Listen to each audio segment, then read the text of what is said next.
The North Shore Football Show on MSONewsSports.com.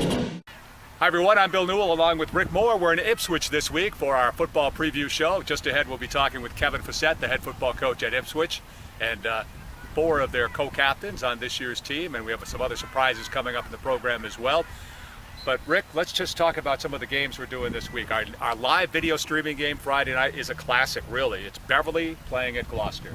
Traditional rivalry, and for many, many years, the biggest rivalry for Gloucester. Still is a big one. One of the few times that Gloucester gets to play a traditional NEC rival this year.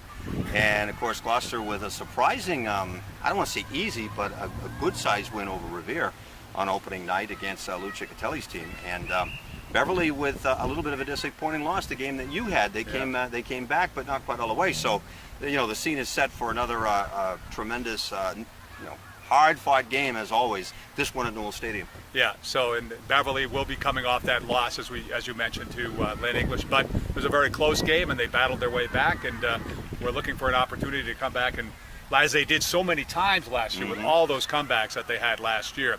Our other Friday night game, we have two teams. Danvers coming off the win against their opening opponent Winthrop last Friday. They're playing at Peabody. Peabody coming off the loss to Somerville. So we've been hearing very good things about Somerville, and obviously Peabody struggled with them last week. That'll be a radio game on Friday night. Another radio game on Saturday. Triton, a team that really battled Marblehead tough last Friday night. Triton will be at Swampscott, and we've heard good things about Swampscott, so that should be a very good game. That's a noon kickoff radio game on Saturday. Yeah, and as you mentioned, we got some other surprises coming up in this program, and also just one quick word on Danvers that we do have coming up Friday night. Solid, all-around opening win on Friday night against Winthrop, and they played just about everybody. So, another good start for the Falcons. And a little celebratory note: Matt Severance of Lynn English High School was named our MSO News Sports Player of the Week for his performance. Now, he passed well, he ran well, but maybe his biggest moment in the game, in a way, was the defensive hit that caused a Beverly fumble, a turnover, which stopped a very promising Beverly drive down near the red zone last Saturday afternoon. That was huge. He he made the hit that caused the ball to come free. So Matt Severance, a clear, really, choice for our Player of the Week this past week. Good choice, perfect choice. Yeah, a 3-year starter, and he's just a junior.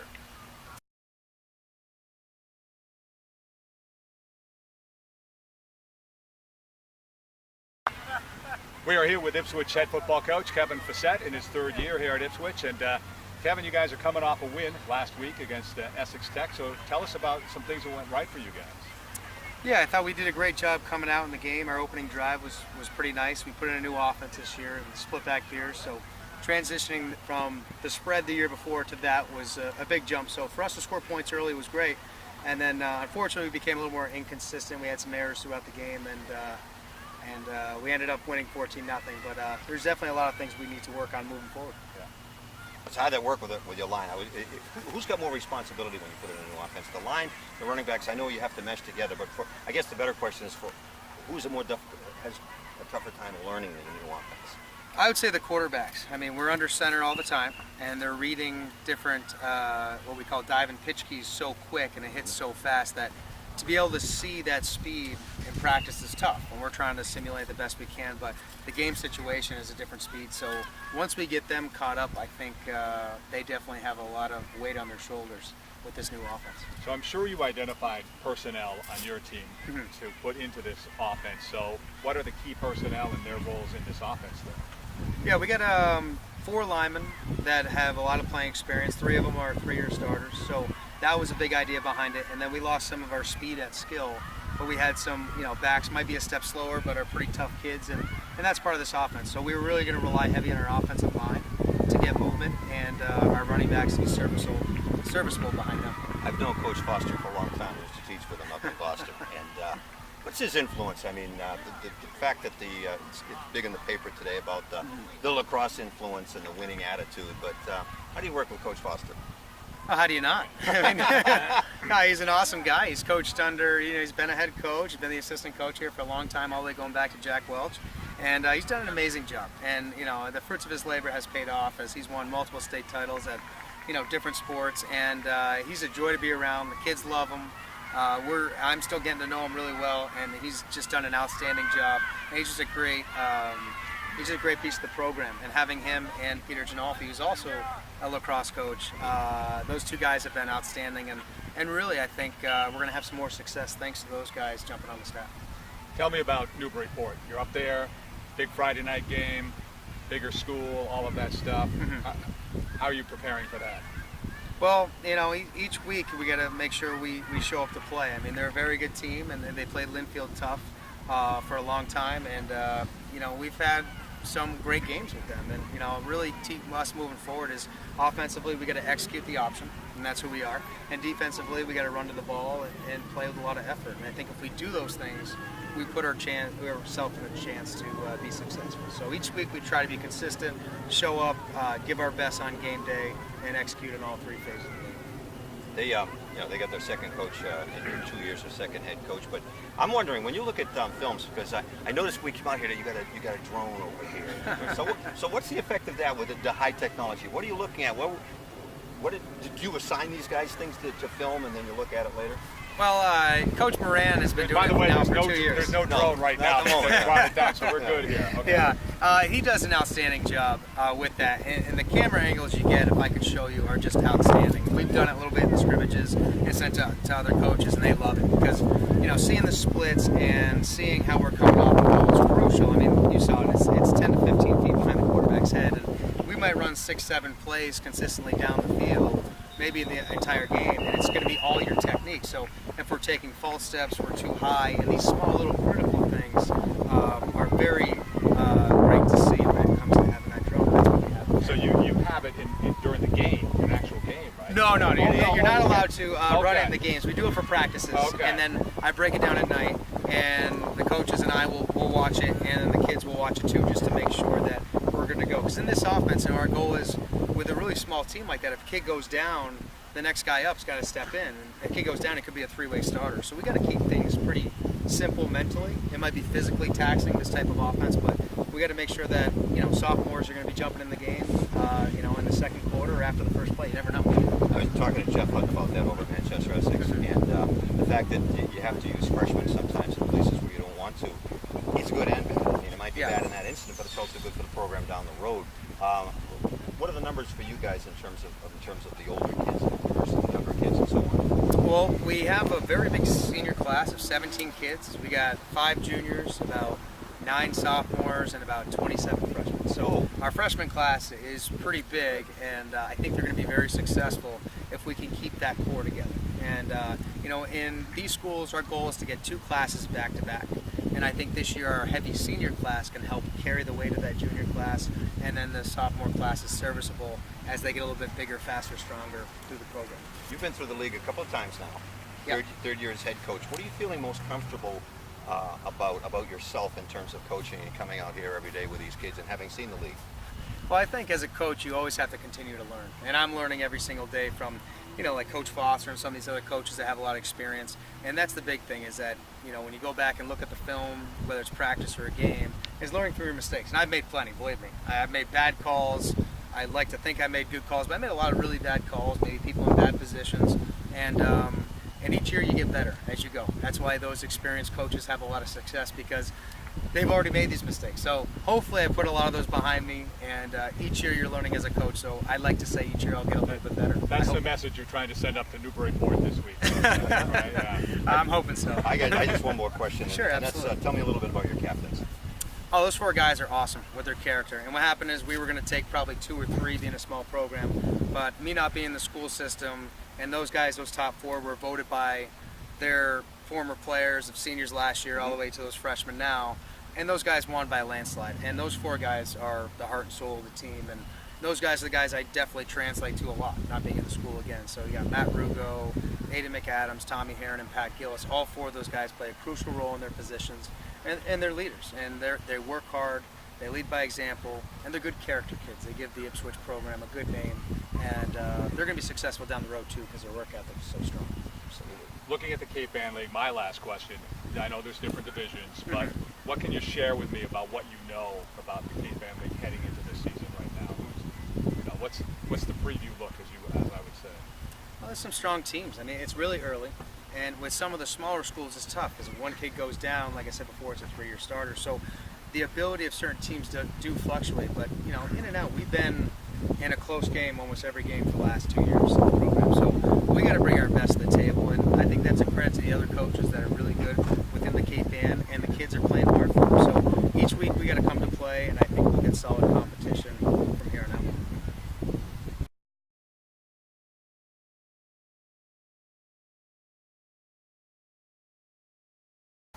All right, this is a man among giants, is what this is. This is with the Ipswich football captains. We're going to start over here with Matt Rugo, Pat Gillis, these guys to my right, Tom Herron, and Aiden McAdam. And I want to start with Matt. Matt, you guys have been together for a while, but the paper made a big deal about the influence of lacrosse this year. How'd that carry over? Because I know Coach Foster is over there working with some of you guys as well. So tell me about the lacrosse influence in football.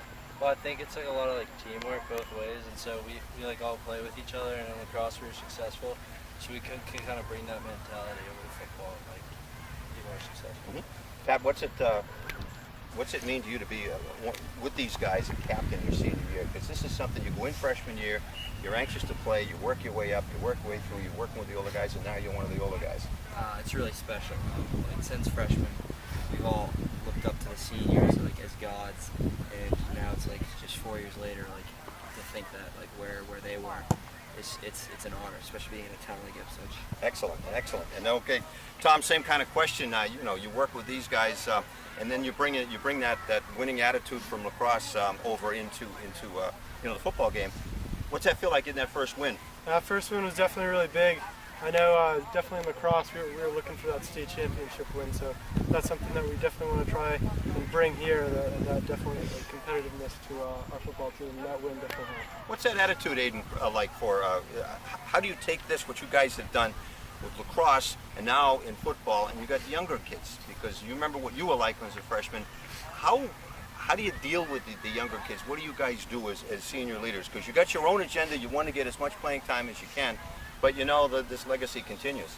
Well, it's all about bringing the attitude over, not as much the skill set. In lacrosse, we had a lot of teamwork and hard work and a lot of focus, and that's what we got to bring over and hopefully show the young guys that's what it's all about. Gentlemen, all right, one more question. So what was it like last week? I want to highlight from the game, because it was a really close game against Essex Tech. We'll go back over here and start with Matt. Matt, what's a highlight for you in that game? A personal highlight or a team highlight, either one? I would say coming out on the first drive and being able to move the ball, because it was nice to see that all the work we put in for this offense work, and we were able to go down and get a touchdown in the first drive. What about this new offense? Is this a new offense you guys have installed? Yeah. Okay, yeah, all right. So, no, you're in civilian gear. What's going on? I just tweaking that a little bit. So you're gonna be out for a while? Is that a secret? You're gonna be back. All right, highlight from last week. Last week, Rose interception. It was they got the ball back. We're still up by 2 touchdowns, but in a football game, it's never over. And you snatched it out of the air, ran out of bounds, and it's just Beautiful. That's what I'm talking about. Highlight. Definitely having our offense come together, scoring a lot more than we did in the past, and that was definitely big. Seeing our line really kick some butt, so that was awesome. Excellent. And speaking of the line, Well, I'd have to say when it was fourth quarter and 4th and an inch, and they had the ball, Blake made a really big tackle for loss, and we actually recovered a fumble on that play. okay, now you guys have a big game coming up, and what's I can't ask what the game plan is, but for practice this week, focus on Newburyport, and they're a big school, and they had a tough loss last week, so it's going to be a tough game. Yeah, it's gonna be tough to go in there, because that stadium, it gets pretty loud, and it's our first away game, and so it's gonna be tough going in there, but I think we'll do a good job. All right, and finally, guys, senior, what's the goal for you guys as seniors? I mean, it's always the same thing, win a championship, but a personal goal for Ipswich High School, and how about a personal goal for each of you guys? We'll start over here. I would like to improve our record from last year, be more than just an average team. Mm-hmm. Okay. I want to win playoff games. We 2 years ago when we were sophomore, we won one. Or we lost. We got to playoffs. We lost. And last year we got to playoffs and we won a playoff game. And I just want to build on that and try to win them all. You've already, in the state championships and so on. You want to carry that on? Yeah. The idea. Yes, definitely. That's been a goal that we've always had since we were young, and that's definitely one thing. Yeah, I'd definitely say keep working on our playoff record. That's one thing we've kept doing past few years, just to keep winning in the playoffs. What's it like working with Coach Foster in this setting, Coach Bissett? I don't know. They're kind of different coaches. So Bissett kind of has the reins over here, where Foster it's more for lacrosse. But they're both good coaches, so it works. Okay, thanks, guys.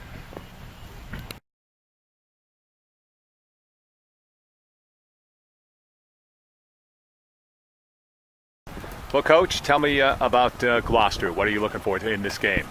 Well, Gloucester, Coach does a great job, and Gloucester is a great program. Each and every year, that they're going to reload and come out and be formidable, and they've done that. So we know that right off the bat. Number one, they're one of the more prestigious programs around, and getting them at the early year, end of the year, they're going to come to play. So that in itself makes it a tough game. Number two, going to Gloucester is going to be a very tough environment.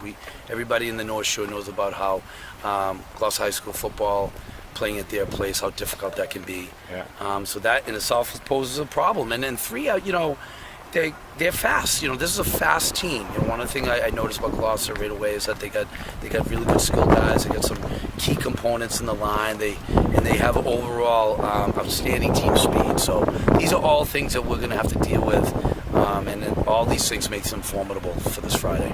Coach, tell me about this week of practice, your preparation for the game. Obviously, coming off the opening loss to Lynn English. Right. So I think that we had a nice second half, and last week we were very disappointed where we came out and getting down 20-0. But if there's a silver lining, it's how we were able to respond. And I think in high school, college, pros, anytime you can come back, I think it's a sign of character. So we're trying to build off that. We've had a pretty strong practice week.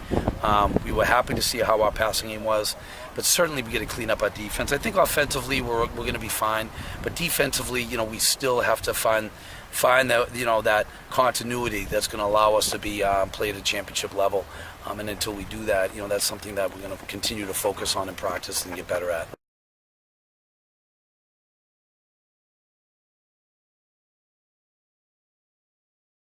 All right, we're Tony Girilli now, the Gloucester football coach and our fisherman forecasting coach. Traditional rival Beverly, and I think that over the years, Danvers is your Thanksgiving rival, but over the years, Beverly has been the biggest one. Yeah, Beverly always plays us tough. We always play them tough. We've always talked about them kind of being our sister school. They're a lot like us, blue-collar kids, hard-working families, tough kids. They just know how to play football, and we're looking for a good game Friday night. Well, Lynn English broke up. Was it English they played or Classic? Yeah, English. And good comeback, I guess. So what did you see in that game when you watched that film? Two great teams. English has got a lot of talent on their side of the ball. They're big up front. And I think Beverly fell behind real quick, forced them to get out of their game plan, but their quarterback could really make things happen. He was good on his feet, gets out of the pocket, completes passes downfield, and they actually almost came back and won that game. I think Beverly's tough up front. They got a big, solid offensive line. They have some receivers that can run the ball. Their fullback's a monster. And they're just a good high school football team. And I think they got a little shell-shocked by English right off the bat, but they stayed with it. They kept fighting, and they almost made a comeback at the end. I wonder, I didn't see the game, but I wonder if that's, I remember a few years ago in your first varsity game, some of your kids who had played JV weren't quite ready for the speed of that first half, if you remember that, and then they come out like gangbusters second half. Yeah, it's tough. You got young kids, especially with Beverly. They had a great team last year, and I know they graduated a bunch of guys, so you're expecting some of these guys that might not have got a lot of playing time to kind of step into starting roles, and you're not always ready for that speed of the game, or how fast the opponent's going to move on you. And I know English has got a lot of speed, so I think it caught Beverly a little bit off guard, but I thought they rebounded well. I thought they kept a tight ship, and they came back pretty well. And that's just, it's a testament to those guys over there, the players and the coaches, that even if you're behind, you're not out. So keep fighting, keep plugging along, and good things can happen. And lesson for your team, I presume. What do you guys have to do to take on Beverly? Got to get a good start. Got to keep fighting. I think one of our assets is our quickness, especially on defense. So we got to use our quickness for us. I think they're big, they're strong. If we just kind of sit and take on blocks, we're going to be in trouble. We need to shed. We need to get to the ball carrier. We need 5 or 6 hats on the ball every play. And offensively, we got to do what we do. We have to execute. We watched film against Revere. We made a lot of mistakes against Revere. We need to correct those mistakes, and we need to get better. And that's our game plan every week. Get better every week. Keep executing and play good team defense. All right. I don't want you to give away anything from the Revere game, but what were the good points? I thought we hit the edges pretty quickly on offense. I thought we could get off the edge. Thought Mark Smith had a great game. Dalen Lark had a pretty good game running and blocking. Offensively, we want to stick with what we do. We want to run. We want to throw a little bit, catch them off guard with the pass. And defensively, we want to use our speed to our advantage and get to the ball carrier. And I thought we did those things well against Revere. Blocking wise, we made some mistakes, but that's just technique, footwork stuff, and we'll work on that this week and get better at it. Mm-hmm. What have you learned so far about your team, Coach? First varsity game, good win. I mean, going down to Della Russo, no matter what you win, Coach Ciccatelli puts together a tough team, and I'm sure they were pounding you guys. Yeah, they were quick and tough and athletic, and I thought we struggled a little bit in the first quarter. We kind of got caught off a little bit guard, but I think that's across the board first week of the season, right? Everybody's getting used to varsity speed, varsity sports again after having the summer off. So I thought it took us a little while to get up to speed, but I thought once we started rolling pretty well. We stopped making those mental mistakes, and I thought we could move the ball pretty much at will. Second quarter, third quarter, and then we do what we do. We got our guys out, we got the young kids in, and got them some playing time. Very good. Special teams and self-discipline, how'd you do with that? Special teams, I thought we did fine. We made those stupid mistakes at the beginning of the season where we didn't, the punt was we call it a poison. You're supposed to get away from the ball, and we had a couple kids running down, trying to make their blocks, and, we almost got caught there turning the ball over inside of our own 20 on one of those. But luckily, the kid didn't touch it, and we were able to regain possession there. But those little mistakes happen, and you try to cover all the variables in the preseason, but you can never cover all the game situations, right? What's going to happen on every specific play. So we try to make those learning moments. We watch film on it. We show them what they did wrong, how to get, what they should be doing on plays like that. But those type of special teams things, they come with the territory, right? You work it, and you just kind of make those corrections. Discipline-wise, I thought we were fine. There were some personal fouls during the course of the game, but things get chippy. You're in Revere, right? I mean, that's what it's like there. Like I said, Revere, Gloucester, yeah. We were at Ipswich practice, and they had a drone out at practice the other day. You ever thought? Did you guys do that? We scrimmaged them, and they actually had a drone at the scrimmage as well. Yeah, it's very interesting. Great for practice, great for scrimmages, but it kind of, I don't think they allowed them during games. No, can't do it during a game. That's right. But we have our sideline camera. We actually have for scrimmages. We have a camera we put up on a pole that sits right behind the offense, so it serves the same purpose. Final question, Coach. What caught your eye over the weekend? Obviously, Lynn English, Lynn Classic off to a great start. Somerville beating Peabody. Somerville, that's the one. Okay. Yeah, Somerville beating Peabody was a big one that I saw. Marblehead having a close game against Triton was another big one I saw. It's the first week of the season. Anything can happen. It's football, right? I mean, you never know.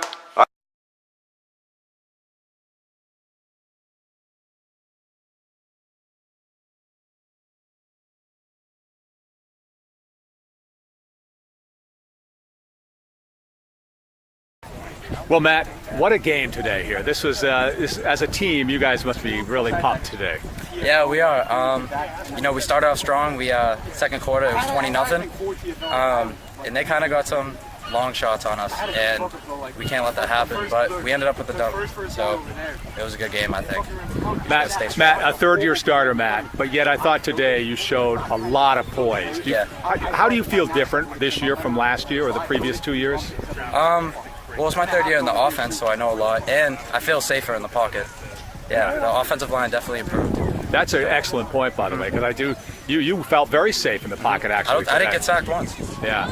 Not that you can't elude those. And I thought at times what also was very impressive today was there was a stretch there in 3 different possessions, 2 for you guys in a row, where you strategically threw the ball away. Yeah. But only a couple of times, but it was the right thing to do. Yeah, well, last year I threw a lot of interceptions, and that costed my team big time.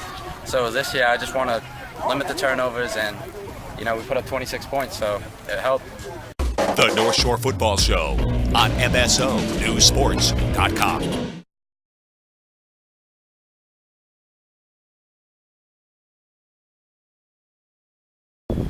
We continue along on our football preview show. I'm going along with John Swires here. We're at Swampscott, the brand new home of the Swampscott Big Blue. They'll be playing Triton, and we'll talk about that game that will be broadcast on MSO News Sports on Saturday afternoon at noon. That coming up in a moment. But John, what were some of the highlight performances this past week? Obviously, our player of the week, Matt Severance from Lynn English High School, passing, running, and then a great defensive play as well. Yeah, Matt had a great game. That was a big win for English last Saturday that you guys had, and he played very well.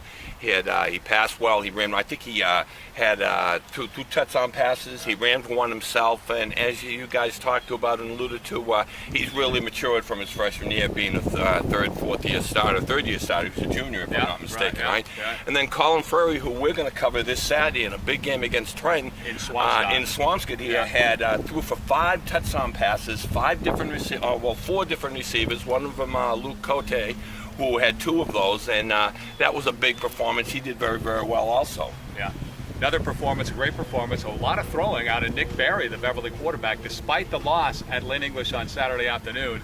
I know Coach Morency is kind of pleased with his with Barry's performance on Saturday. Yeah, Nick had 267 yards passing.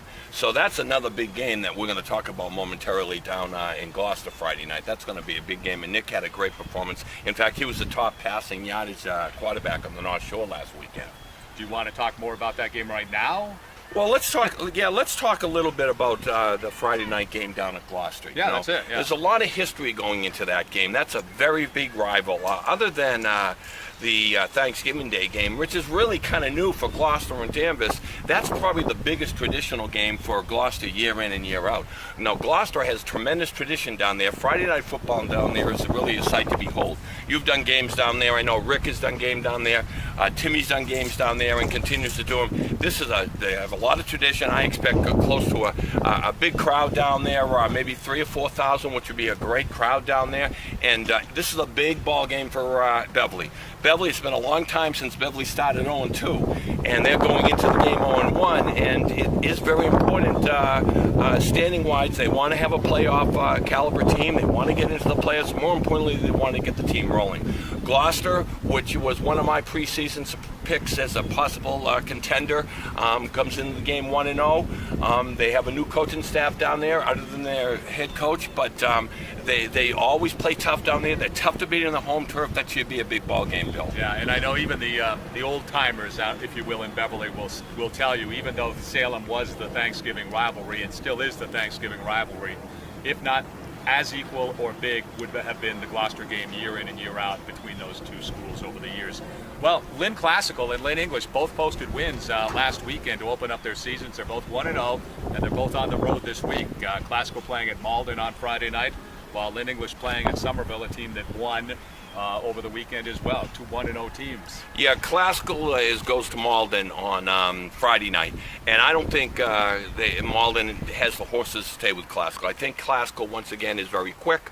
I think they're going to be tough to stop. I think they got under Coach Brian Vaughn, they did very well last week. They put up 39 points on the board, and they play at Malden, and once again, Malden's a little thin in numbers, a little inexperienced. I think they're going to be a tough test for the Tornadoes. And Keith Ridley, their quarterback last week for Classical, 6'3", son of Jim Ridley, grandson of Jim's, former principal in Lynn and now the principal at St. Mary's High School, great basketball coach and player as well.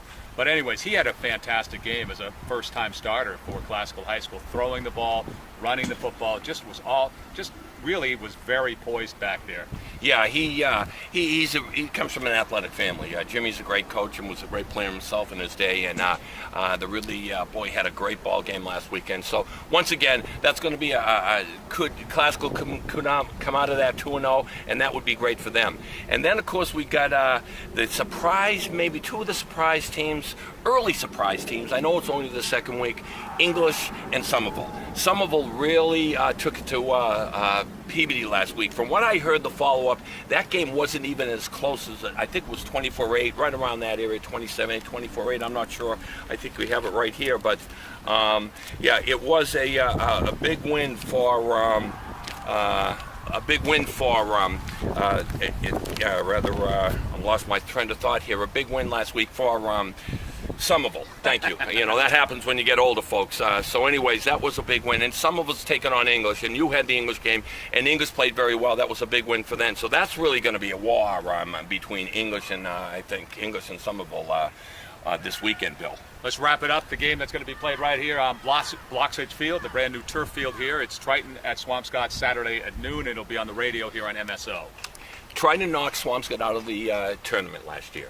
Triton was the division champions last year. Triton comes down after losing to a tough Marblehead team last weekend, 16-7, 15-7. They lost late. They were leading going into that game, and now they come into Bloxage Field. Swampscott's going to need loaded for beer. They're my pick for the Tier 3. Colin Frary had a great game. This is their first football game, varsity football game on the turf here. I think you're going to see a nice crowd here. We're supposed to have great weather. I think Swampscott's going to be very, very tough. But Triton comes in with a great defensive program. They've had success. They've had success against Swampscott, even though they lost a couple games to them, but they've done well against them. So it's going to be a pretty big ball game for both of those teams, and it has for both of them. All right, that's John Squires. I'm Bill Newell, and you're listening to the MSO News Sports Football Show.